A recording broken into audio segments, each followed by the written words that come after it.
Hello, hello! Welcome back. It's time to talk about the third speakers on both teams. And I'm also going to talk about these two guys or girls together because I think their roles are very similar to each other. Okay, there's some differences again, but I think they're very similar. So I'm going to talk about the government whip and the opposition whip collectively.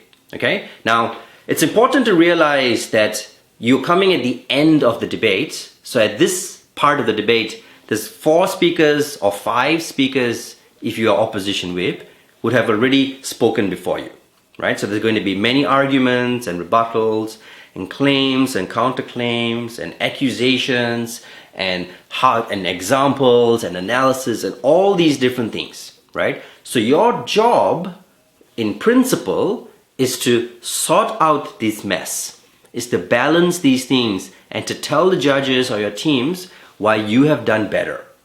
More than tell them, show them why you have done better. Okay? So there are essentially 3 parts to your role or to your speech. Firstly, as a good whip, you must briefly summarize and defend your case, right? Secondly, summarize and prioritize the issues and ideas in the debate. And then thirdly, analyze and rebut these issues. All right? So let's look at them.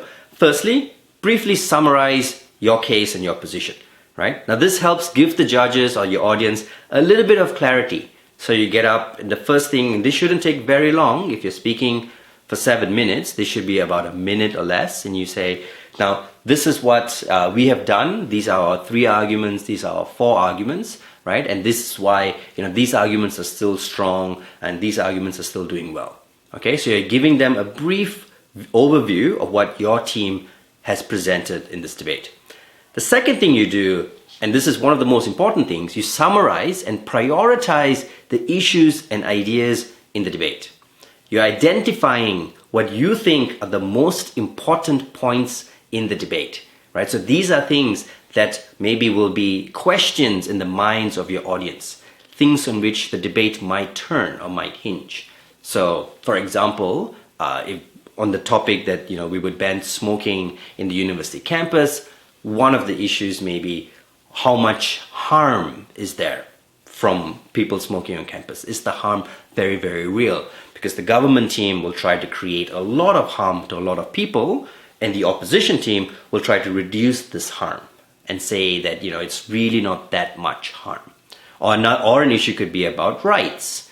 How do we balance the rights of smokers and the rights of non-smokers? Okay, so as a whip speaker, I want to identify these things. I want to say, or you would want to say, there are 2 issues in this debate. There are 3 issues in the debate. Firstly, the issue of harm. Secondly, the issue of rights. And thirdly, what is the role of a university, right?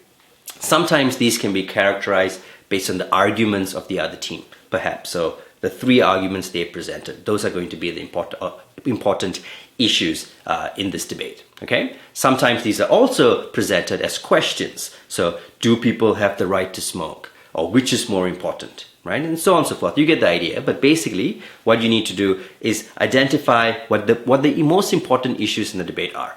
This should also not take very long. The third thing you should do is you should rebut and analyze those issues. So now I've identified 3 important issues. I've said the first important issue in this debate is what is the harm of secondhand smoke?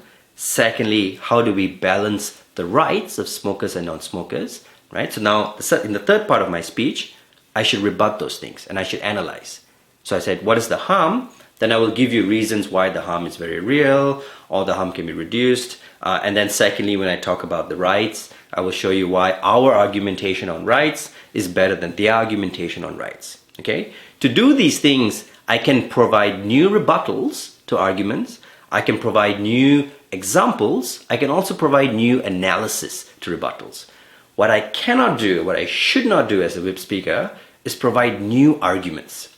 A new argument is an idea that has not happened in the debate before and is not a rebuttal. Okay, so if no one on my team so far has talked about, let's say, cost, the economic perspective has never come up in this debate before, then as a whip speaker, I shouldn't bring that idea up. Okay? The rules of Asian parliamentary technically allow the government whip to do this, but but specifically forbid the opposition whip from doing this. But I think it's good strategy for neither of the whip speakers to bring new arguments. You can bring a new rebuttal. Okay, so if you want to rebut the second speaker's speech or the third speaker's speech by providing economic analysis, you can do that, right? So a lot of it is how you make your points. Okay, good. To recap, the whip speaker speaks at the end, right? So your job is to summarize, to clarify issues, to attack points that are still hanging, to show why your team is doing better. To that effect, you should do 3 things. Start by providing a brief summary of the arguments of your team and of your case and defend them. Then prioritize and analyze the issues in the debate. Identify which you think are the most important issues in this debate. Thirdly, and this will be the bulk of your speech, analyze and rebut those issues.